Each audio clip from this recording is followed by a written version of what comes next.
Mr. Neal for questions. Thank you for Thank you for your informative testimony. The common theme is pretty clear: enforcement. I mean, everybody's nodding their heads in the affirmative as we say that. Mr. Oshai, in your testimony, you demonstrate the importance of enforcement of U.S. trade laws to protect domestic workers and manufacturers against many of these unfair practices of other countries, namely China. We know that without effective enforcement, trade liberalization measures can have a detrimental effect on America's workers and industries.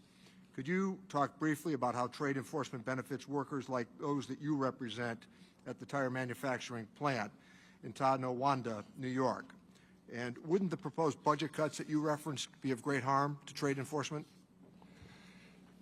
Ranking Member Neal, thank you for the question. I believe they would.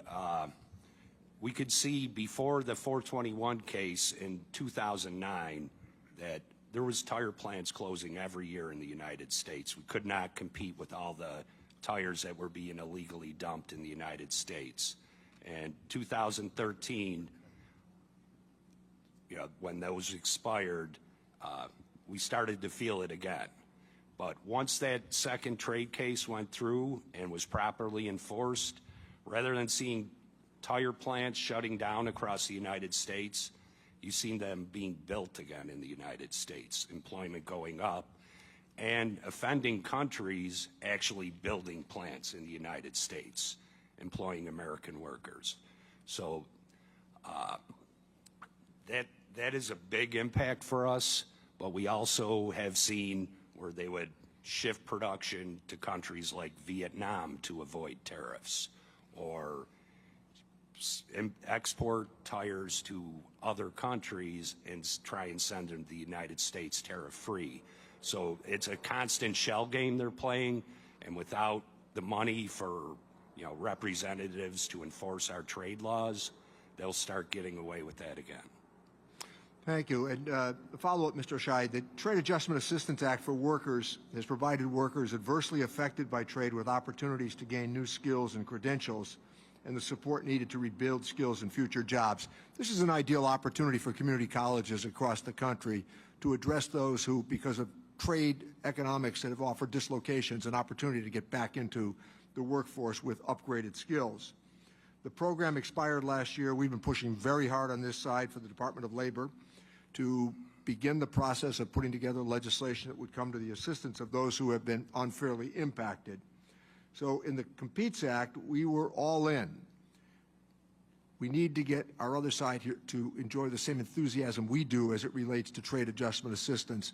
Can you reference how that has worked in your area? At our plant in 2010, we had a big layoff. Truck and bus tires were under a lot of duress from Chinese imports. We had a big layoff.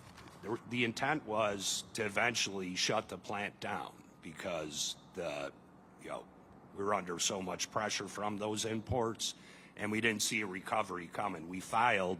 Our members received TAA.